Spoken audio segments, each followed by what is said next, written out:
Assalamualaikum warahmatullahi wabarakatuh.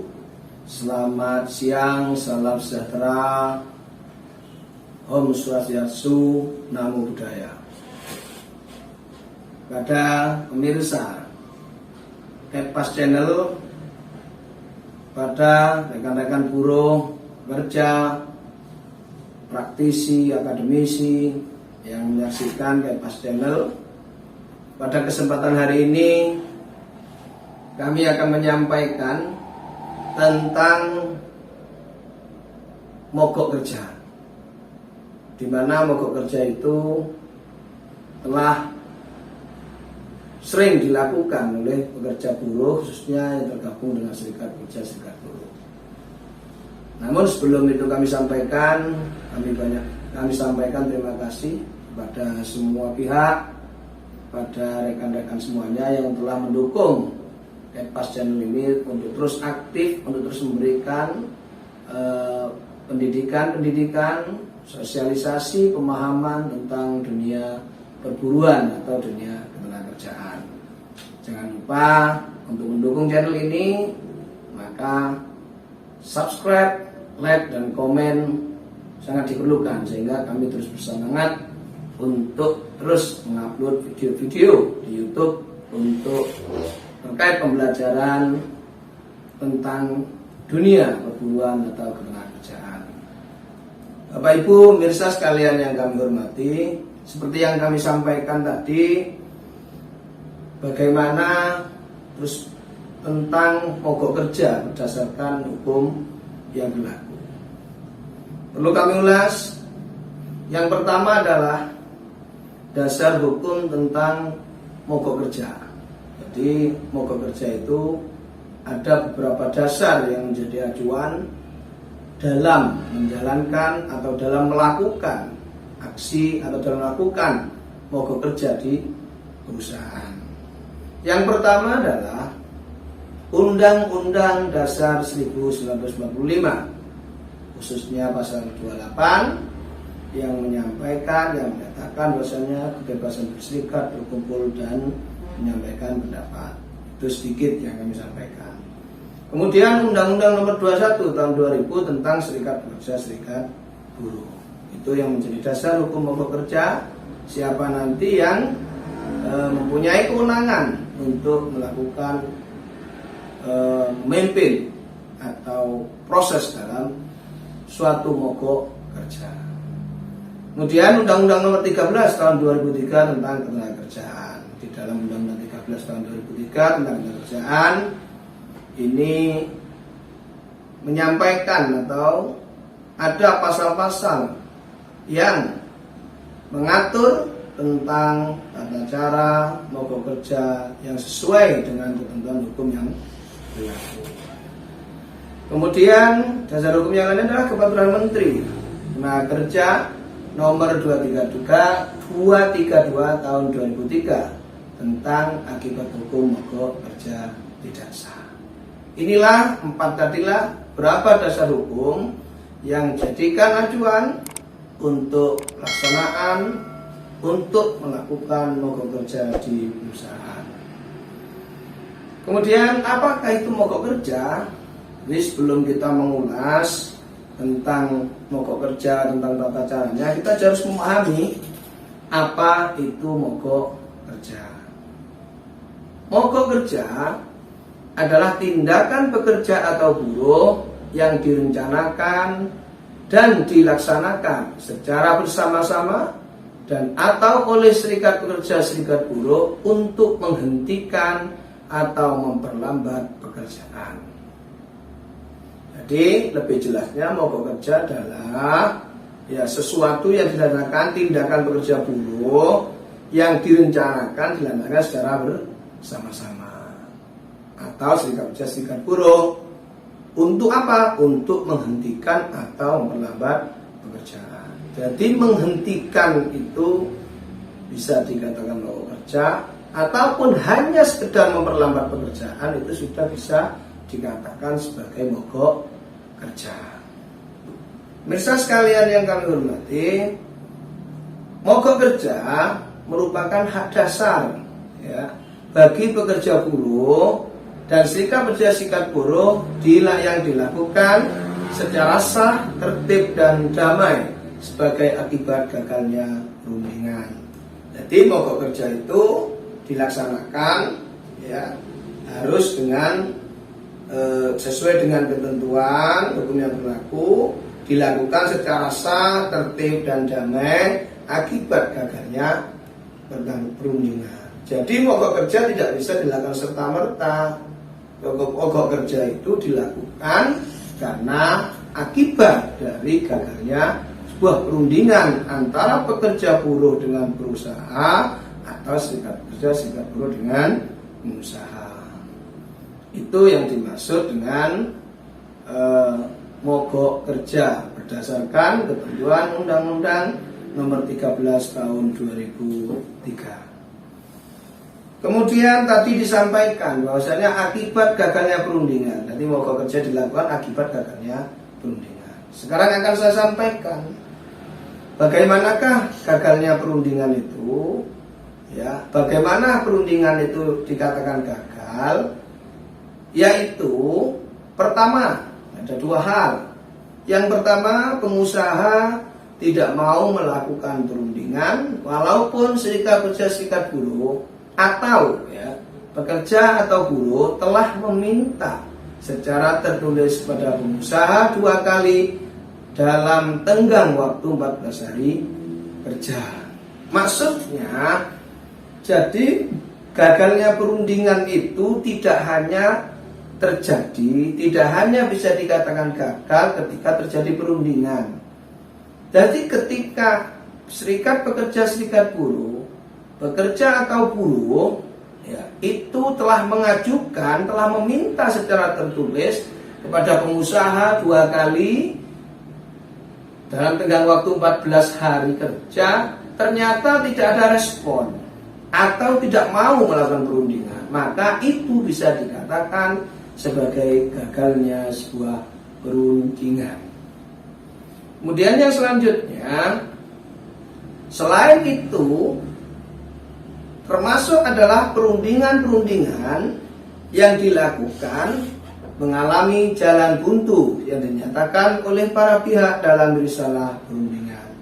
Jadi selain tidak bersedianya, tidak maunya perusahaan, tidak maunya pengusaha untuk melakukan perundingan setelah diajukan secara tulis 2 kali berturut-turut dalam tenggang waktu 14 hari, itu juga gagal akibat perundingan-perundingan yang dilakukan itu mengalami jalan buntu. Ya. Terus bagaimana cara mengatakan itu mengalami jalan buntu, membuktikan mengalami jalan buntu? Itu harus dinyatakan oleh para pihak. Para pihak itu serikat pekerja serikat buruh, pekerja buruh, ya, dalam sebuah risalah perundingan. Jadi setiap perundingan, kawan-kawan sekalian pekerja buruh, serikat pekerja serikat buruh, jangan lupa dibuatkan risalah. Ya, gagal tidaknya, seperti itu. Sehingga gagalnya perundingan betul-betul terjadi. Tapi sekali lagi kita harus dalam setiap perundingan maka tetap harus dengan etika baik untuk menyelesaikan sesuatu. Dan kami berharap juga pihak pengusaha ketika serikat pekerja serikat buruh, pekerja buruh meminta untuk dilakukan perundingan, sebaiknya ditanggapi sehingga tidak akan terjadi perundingan yang gagal. Ya, karena kalau tidak terjadi perundingan yang gagal, maka pokok kerja tidak bisa dilakukan. Karena syarat untuk adanya mogok kerja itu diantaranya adalah akibat gagalnya perundingan. Pemirsa sekalian yang kami hormati, kemudian tentang ketentuan mogok kerja. Setelah itu akibat tadi saya sampaikan gagalnya perundingan, sekarang saya akan sampaikan bagaimana ketentuan tentang mogok kerja menurut ketentuan hukum, menurut undang-undang hukum yang sebagaimana saya sampaikan tadi, undang-undang yang saya sampaikan tadi, yaitu yang pertama, ketentuan dalam mogok kerja dilakukan secara sah, tertib, damai sebagai akibat gagalnya perundingan. Maka mogok kerja itu dilakukan harus secara sah, tertib dan damai. Kemudian yang kedua, ketentuan mogok kerja. Pekerja dan atau serikat pekerja buruh dapat mengajak pekerja lainnya. Ya. Jadi meskipun dia bukan peserta mogok kerja, bukan anggotanya, dapat mengajak pekerja lainnya untuk mogok kerja pada saat mogok kerja berlangsung, dilakukan dengan tidak melanggar hukum. Jadi diperbolehkan ketika kita melakukan mogok kerja sudah sah, pemberitahuan secara tertib, mengajak pekerja lainnya boleh. Jadi tidak dilarang oleh undang-undang. Sang pasti tidak boleh dilakukan dengan melanggar hukum. Kemudian selanjutnya pekerja buruh yang diajak, ya, pekerja buruh yang diajak untuk mogok kerja itu dapat memenuhi atau tidak memenuhi untuk mogok kerja.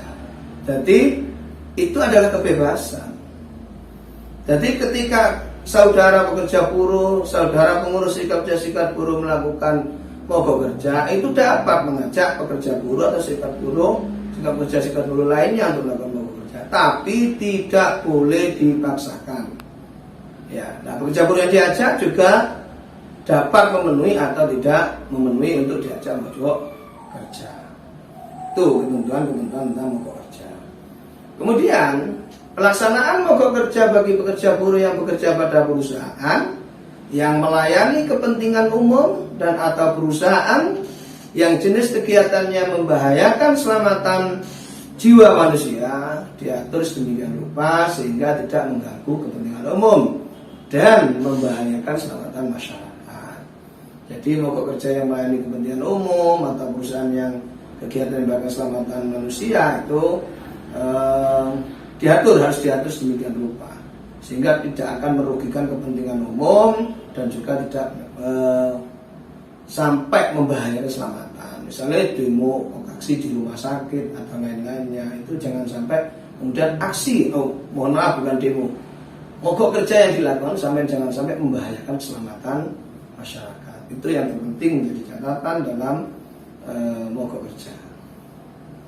Karena di dalam ketentuan Undang-Undang 13 tahun 2003 pasal 185, barang siapa yang melanggar ketentuan sebagaimana yang saya sampaikan di atas, ya, dikenakan sanksi pidana penjara paling singkat 1 bulan, paling lama 4 tahun, dan atau denda paling sedikit 10 juta dan paling lama 400 juta. Untuk apa tadi yang dapat sanksi pidana? Yaitu tindakan, ya, mogok kerja yang tidak sah, tertib dan damai, yang tidak tertib dan tidak damai, atau akibat bukan sebagai akibat dari gagalnya perundingan, ya, atau memaksakan pihak lain untuk ikut aksi ataupun tidak ikut aksi mogok tersebut. Itu yang ada sanksi pidananya. Kemudian pemirsa sekalian, terus bagaimana cara pemberitahuan mogok kerja? Nanti ada ketentuan, nanti ada sebab-sebab dari mogok kerja. Terus sekarang saya akan menyampaikan cara pemberitahuan mogok kerja. Bagaimana cara pemberitahuan mogok kerja? Sekurang-kurangnya, ya, dalam waktu 7 hari kerja sebelum mogok kerja dilaksanakan, pekerja atau serikat pekerja, buruh atau serikat buruh wajib memberitahukan secara tertulis kepada pengusaha dan instansi yang bertanggung jawab di bidang ketenagakerjaan. Jadi sebelum mogok kerja dilaksanakan, maka wajib hukumnya itu memberitahukan dalam kurun waktu sekurang-kurangnya 7 hari kerja. Apa yang membedakan 7 hari kerja dengan 7 hari biasa kalender? 7 hari biasa, 7 hari kerja adalah di mana hari itu hari-hari kerja. Misalnya Sabtu Minggu itu tidak dihitung karena di dalam dinas kerja itu Sabtu Minggu biasanya libur. Maka yang dihitung adalah hari-hari yang efektif atau hari-hari kerja. Itu yang perlu dipahami ini sahabat-sahabat sekalian. Jangan tiba-tiba kurang 5 hari langsung beritahu 3 hari mogok atau mogok spontan. Itu tidak diperbolehkan. Karena sekurang-kurangnya pemberitahuan mogok kerja itu dilaksanakan dan dalam waktu 7 hari kerja sekurang-kurangnya. Kalau sekurang-kurangnya berarti melebihi dari 7 hari itu tidak masalah, malah lebih baik. Pemirsa sekalian yang kami hormati, kemudian apa yang dimuat dalam surat pemberitahuan mogok kerja? Yaitu yang pertama, waktu. Waktu ini menyebutkan hari, menyebutkan tanggal, menyebutkan jam dimulai dan diakhiri mogok kerja. Jadi harus jelas, ya. Jadi waktu itu menyangkut hari, misalnya hari Senin, jam berapa, tanggal berapa, jam berapa sampai jam berapa, dimulainya dan sampai diakhiri mogok kerjanya sampai kapan, sampai tanggal berapa, sampai jam berapa, ini harus jelas. Jangan kemudian ditanyakan hari Senin itu aja sampai selesai, tidak bisa. Ya harus ditanyakan secara jelas waktu dimulai dan diakhiri mogok kerja. Seperti yang saya sampaikan tadi, saya ulangi, waktu itu adalah hari, tanggal, dan jam. Itu. Kemudian tempat mogok kerjanya di mana? Di luar perusahaan, di perusahaan mana?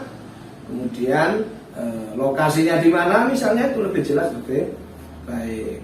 Misalnya pada hari ini jam ini, tanggal ini sampai dengan hari ini, tanggal ini, jam ini misalnya. Kemudian bertempat di mana? Oh, di PT ini, harus jelas. Ya. Jangan di PT ini alamatnya mana? Itu harus jelas tempat mogok kerjanya. Karena kadang ada cabang-cabang perusahaan di mana-mana ngomongnya di PT A tapi tanpa alamat. Itu tidak jelas. Maka pemberitahuan itu seharusnya seyogianya harus tempat mogoknya harus juga disampaikan dengan jelas. Kemudian alasan dan sebab-sebab mengapa harus melakukan mogok kerja. Jadi selain tanggal, hari, tanggal, waktu atau jam, ya, selain tempat mogok kerja, alasan dan sebab-sebabnya juga disampaikan kepada dinas terkait untuk pengusaha. Misalnya alasannya karena buntunya perundingan ini, gitu. Ya. Terus sebabnya kenapa? Apakah buntu? Apakah karena perusahaan tidak memberikan hak normatif atau apa? Itu harus disebutkan. Jadi memuat sekurang-kurangnya itu. Ya, lebih dari tidak apa-apa. Namanya memuat sekurang-kurangnya, maka batas minimnya untuk pemuatan isi pemberitahuan itulah yang harus dipenuhi oleh rekan-rekan pekerja buruh, serikat buruh ketika akan melakukan mogok kerja. Kemudian jangan lupa di dalam surat pemberitahuan itu ada tanda tangan ketua dan sekretaris sebagai penanggung jawab mogok kerja. Jadi surat yang dibuatkan, surat pemberitahuan itu yang berisi waktu, tempat, alasan dan sebab, kemudian ditandatangani, ya, ketua dan sekretaris sebagai penanggung jawab mogok kerja. Misalnya di PUK PT A misalnya akan melakukan mogok kerja, maka PUK itu memuat surat pemberitahuan itu kepada pengusaha dan dinas terkait, dinas tenaga kerja terkait. Kemudian dijelaskan waktu, tempatnya, dan sebab-sebabnya. Di bawahnya ditandatangani ketua dan sekretaris pimpinan unit kerja. Itu yang harus dimuat di dalam surat pemberitahuan mogok kerja. Kemudian, pemirsa sekalian, dalam hal mogok kerja akan dilakukan oleh pekerja buruh yang tidak menjadi anggota serikat pekerja serikat buruh, maka pemberitahuan ditandatangani oleh perwakilan pekerja yang ditunjuk sebagai koordinator dan atau penanggung jawab mogok kerja. Jadi kalau serikat pekerja serikat buruh jelas ketua dan sekretaris yang menandatangani. Kalau ada pengurus serikat pekerjanya. Tapi kalau tidak ada, masih bisa dilakukan mogok kerja, tapi harus juga ditandatangani oleh perwakilan yang ditunjuk oleh pekerja buruh sebagai koordinator lapangan atau sebagai penanggung koordinator, ya. Koordinator bisa koordinator lapangan, bisa koordinator apa, ya setidaknya koordinatornya yang bertanggung jawab dalam mogok kerja tersebut. Kemudian pihak pemerintah dan pihak perusahaan yang menerima surat pemberitahuan mogok kerja wajib memberi tanda terima. Jadi pihak pengusaha ya, ketika disodori pemberitahuan mogok kerja, maka punya kewajiban untuk berikan surat tanda terima. Termasuk dinas tenaga kerja atau dinas terkait yang menangani ketenaga kerjaan.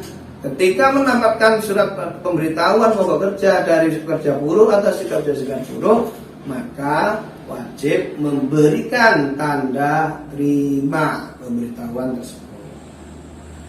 Selanjutnya, apa hak pengusaha bila mana mogok kerja tanpa pemberitahuan? Ini bila mana ternyata mogok kerja itu tanpa pemberitahuan. Ada suatu mogok kerja yang tanpa pemberitahuan, tanpa prosedur, ya, pemberitahuan sebagaimana ketentuan hukum yang berlaku, maka pengusaha dapat melarang para pekerja buruh yang mogok kerja berada di lokasi kegiatan proses produksi. Jadi pengusaha dapat melarang pekerja buruh yang mogok kerja berada di lokasi kegiatan proses produksi. Kemudian apabila dianggap perlu, dapat melarang pekerja buruh yang mogok kerja berada di lokasi perusahaan. Itu hak pengusaha untuk melakukan itu ketika tanpa pemberitahuan. Kemudian kewajiban pemerintah apa yang harus dilakukan karena proses ini, karena adanya pemberitahuan mogok kerja ini, maka pemerintah mempunyai kewajiban segera menyelesaikan masalah yang menyebabkan timbulnya pemogokan dengan mempertemukan dan merundingkannya dengan para pihak yang berselisih sebelum dan selama mogok kerja berlangsung. Ya. Jadi pemerintah ini setelah menerima pemberitahuan, maka pemerintah ini mempunyai tugas, mempunyai kewajiban, yaitu menyelesaikan, mempertemukan, maka merundingkan pada para pihak yang berselisih sebelum terjadi proses mogok kerja, sebelum mogok kerja atau selama mogok kerja. Jadi tidak boleh pemerintah membiarkan ketika ada pemberitahuan mogok kerja dibiarkan saja, ketika mogok kerja juga dibiarkan saja. Karena tidak diatur dalam undang-undang, pemerintah mempunyai kewajiban itu untuk mempertemukan. Kenapa ada fungsi untuk pemberitahuan? Kenapa ada kewajiban memberitahuan kepada pemerintah? Itu memang agar pemerintah itu melakukan upaya-upaya agar mogok kerja itu tidak terjadi. Itulah kenapa sekali lagi pemberitahuan dilakukan 7 hari kerja selambat-lambatnya.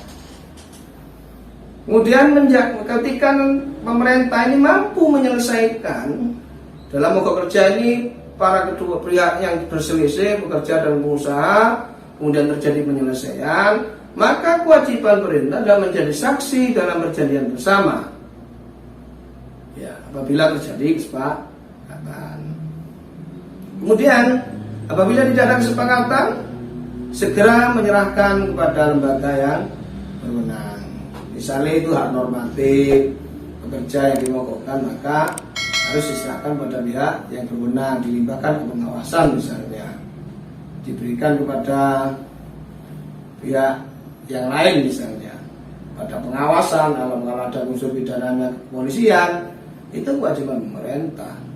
Ya, tidak boleh tidak. Karena pemerintah mempunyai kewajiban melindungi warga negaranya. Jangan dibiarkan orang mogok kerja selama-lamanya. Ini juga akan mengakibatkan persoalan tersendiri nantinya, akan menjadikan hal yang tidak baik nantinya. Selain tidak baik untuk pekerja buruh, juga tidak baik terhadap investasi maupun produktivitas perusahaan. Terus mogok kerja dianggap tidak sah, itu karena apa? Ya, ada mogok kerja itu yang sah, ada mogok kerja yang tidak sah. Nah, mogok kerja tidak sah itu karena yang pertama adalah bukan akibat gagalnya perundingan. Ya, itu mogok kerja tidak sah. Jadi ketika ada mogok kerja bukan karena gagalnya perundingan, maka dapat dipastikan mogok kerjanya tidak sah. Kemudian yang kedua, tanpa pemberitahuan kepada pengusaha dan instansi yang bertanggung jawab di bidang tenaga kerjaan itu mogok kerja tidak sah. Yang ketiga adalah pemberitaan kurang dari 7 hari kerja sebelum melaksanakan mogok kerja. Jadi tadi sampaikan mogok kerja akibat gagalnya perundingan. Ketika mogok kerja ternyata bukan karena gagalnya perundingan, maka itu tidak sah. Mogok kerja wajib melakukan pemberitahuan kepada pengusaha dan dinas terkait kerja atau dinas terkait yang menangani kerjaan dalam waktu juga kurang dari 7 hari, maka mogok kerja itu bisa tidak bisa atau tidak dianggap sah. Sekali lagi, mogok kerja tidak sah karena hal yang saya sampaikan tadi. Akibat mogoknya gagal, bukan akibat karena gagal perundingan, tidak ada pemberitahuan atau pemberitahuan kurang dari 7 hari kerja. Termasuk isi pemberitahuan tidak sesuai dengan ketentuan pasal 140 ayat 2 huruf A, B, C, D tadi yang saya sampaikan, yaitu tentang adanya waktu, adanya tempat, atau sebab-sebab terjadinya mogok kerja. Maka itu ketika itu pemberitahuan tidak lengkap, sekurang-kurangnya surat pemberitahuan sekurang-kurangnya memuat apa yang saya sampaikan tadi, maka mogok kerjanya tidak sah. Ya. Mogok kerja mogok kerja pada perusahaan yang melayani kepentingan umum dan atau perusahaan yang jenis kegiatannya membahayakan keselamatan jiwa manusia yang dilakukan oleh pekerja yang sedang bertugas. Contoh kecil misalnya, ketika ada orang gawat darurat mau ditangani, ternyata petugas yang seharusnya memberikan obat pada waktu itu dia tidak mau memberikan obat, itu kan membahayakan keselamatan manusia. Ini bisa dianggap tidak sah karena ketika dia yang bertugas, tapi ketika dia yang tidak bertugas itu tidak ada persoalan. Itulah yang membuat mogok kerja dianggap tidak sah. Terus apa akibat mogok kerja? Hukum mogok kerja tidak sah. Yang pertama akan kualifikasikan sebagai mangkir. Ya, ketika mogok kerja itu dilakukan dengan tidak sah, maka pekerja yang tetap melakukan mogok kerja maka dikualifikasikan sebagai mangkir. Kemudian karena dikualifikasikan sebagai mangkir, maka perusahaan dapat melakukan pemanggilan untuk kembali bekerja dilakukan secara berturut-turut 2 kali secara berturut-turut dalam tengah waktu 7 hari yang dilakukan secara patut dan tertulis. Ya, jadi karena dianggap mangkir, kemudian pengusaha dapat mengambil secara tertulis 2 kali berturut-turut dengan batas tenggang waktu 7 hari. Itu dilakukan pemanggilan.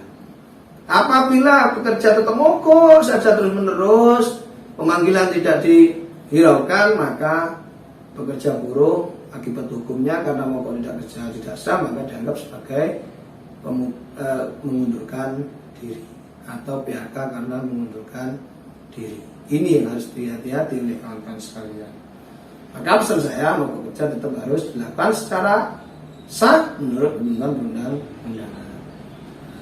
Apabila mogok kerja pada perusahaan yang melayani kepentingan umum dan atau perusahaan yang jenis kegiatan membahayakan keselamatan jiwa manusia yang dilakukan oleh pekerja buruh sedang bertugas mengakibatkan hilangnya nyawa manusia yang berhubungan dengan pekerjaannya dikualifikasikan sebagai sandera. Jadi ketika yang saya sampaikan tadi, pada perusahaan yang membahayakan kegiatan jenis kegiatan membahayakan keselamatan manusia, kemudian yang bertugas pada tanggung jawabnya itu ternyata melakukan mogok kerja, yang kemudian terjadilah hilangnya orang lain, maka itu bisa dikualifikasikan sebagai kesalahan berat. Kemudian tadi sudah saya sampaikan terkait dengan mogok kerja. Sekarang apa perlindungan terhadap mogok kerja? Jadi ada resiko, ada sanksi yang saya sampaikan tadi, ada juga perlindungannya terhadap mogok kerja. Bagaimana perlindungannya? Siapapun tidak dapat menghalang-halangi pekerja buruh dan SPSB untuk menggunakan hak mogok kerja yang dilakukan secara sah, tertib, dan damai. Siapapun, kalau ngomong siapapun itu berarti tidak ada satupun yang bisa lepas dari itu. Jadi siapapun, siapa saja tidak dapat menghalang-halangi pekerja buruh dan SPSB untuk menggunakan hak mogok kerja yang dilakukan secara sah dan tertib dan damai. Ya. Kemudian siapapun juga dilarang melakukan penangkapan dan atau penahanan terhadap pekerja buruh dan pengurus serikat buruh yang melakukan mogok kerja secara sah, tertib dan damai sesuai aturan. Jadi selain tidak dapat dihalang-halangi, juga tidak boleh ada penangkapan terhadap atau penahanan terhadap pekerja buruh atau serikat buruh yang melakukan mogok kerja dilakukan secara sah, tertib dan damai sesuai aturan. Tidak boleh. Itulah perlindungan terhadap mogok kerja. Ya. Terus bagaimana ketika ternyata ada pihak-pihak, ada orang, ada instansi, ada lembaga yang melanggar ketentuan tersebut yang saya sampaikan tadi, ternyata dia melakukan penangkapan, dia menghalang-halangi mogok kerja secara sah itu, maka akan dikenakan sanksi penjara paling sedikit 1 tahun dan paling lama 4 tahun. Ya, paling singkat 1 tahun, paling lama 4 tahun, atau denda paling sedikit 100 juta rupiah, paling banyak 400 juta rupiah. Itu sanksi bagi orang yang menghalang-halangi, bagi orang atau instansi yang melakukan hal-hal penghalang-halangan atau melakukan penangkapan, penahanan terhadap pekerja buruh, serikat buruh yang melakukan mogok kerja secara damai dan sesuai ketentuan undang-undang yang berlaku. Kemudian bagaimana kemudian terhadap pengusaha? Pengusaha juga begitu. Dilarang mengganti pekerja buruh yang mogok kerja dengan pekerja buruh lain dari luar perusahaan. Tidak boleh dalam ketentuan ini. Jadi ketika ada orang mogok kerja tiba-tiba digantikan orang lain, itu tidak boleh. Ya, banyak sekarang pengusaha-pengusaha itu sesuai dengan faktanya. Ketika ada pekerja buruh mogok, dia lah ngambil orang lain. Sebenarnya dalam ketentuan ini tidak diperbolehkan menggantikan itu. Kalau diperbolehkan, ini bisa-bisa jadi persoalan yang lama, persoalan yang panjang lagi, malah tidak menyelesaikan masalah, malah menjadi sebuah masalah. Ya. Memberikan sanksi atau tindakan. Jadi pengusaha setelah ketika ada pekerja mogok kerja itu tidak boleh memberikan sanksi atau tindakan balasan dalam bentuk apapun kepada pekerja buruh dan pengurus SPSB selama dan sesudah mogok kerja. Ini terjadi beberapa saat yang lalu, ada satu perusahaan mogok kerja sudah sah, kemudian dilakukan secara damai, malah dilakukan memberikan sanksi PHK, sehingga sudah kita dengar bersama, tidak perlu saya sebutkan, itu ada sudah masuk ranah putusan yang ingkrah terkena pidana. Tapi pidana terkait dengan penghalang-halangan terhadap serikat buruh dalam melaksanakan kegiatannya.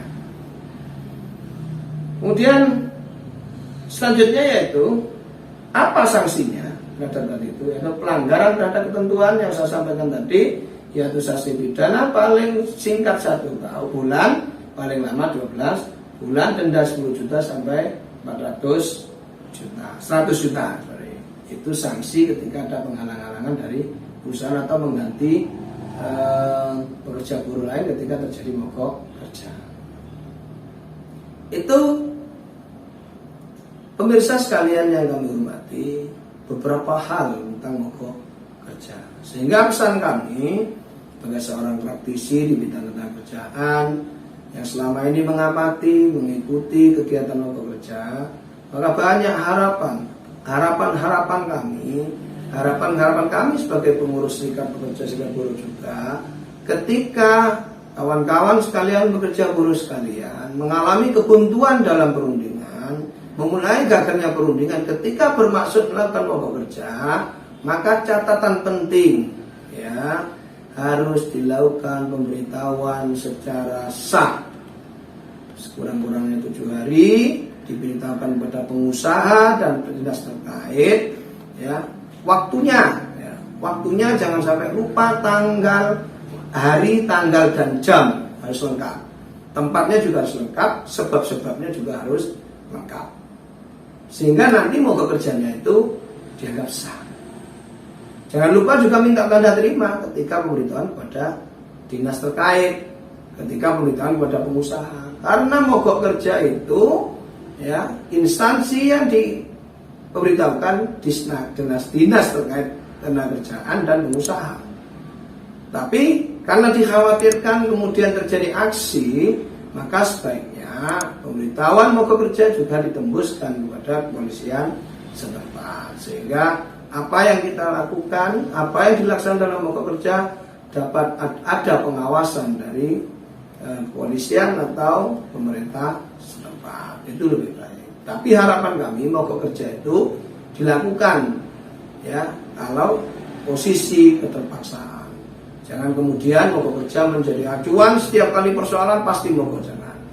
Kalau ada solusi, kenapa kita harus mencari sesuatu yang malah akan memberatkan kita bersama? Ini adalah kami sampaikan demi untuk kita semuanya, untuk menjaga kondusivitas, untuk menjaga kondisi-kondisi yang ada, apalagi di era digitalisasi, di era pandemi COVID-19 ini.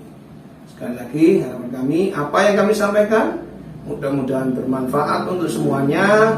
Kawan-kawan serikat pekerja, serikat buruh, kawan-kawan pekerja buruh dapat mengambil hikmah apa yang kami sampaikan tadi. Apabila ada kurang lebihnya, kami mohon maaf yang sebesar-besarnya. Inilah yang kami sampaikan. Kalau ada kritik dan saran bisa disampaikan dalam kolom komen di Kepas channel ini. Masukan dan saran sangat kami perlukan. Mudah-mudahan ke depan kita bisa memberikan sesuatu yang lebih baik untuk kawan-kawan khususnya pekerja buruh di seluruh Indonesia. Demikian, terima kasih. Wallahumma a'lam bishawab. Assalamualaikum warahmatullahi wabarakatuh.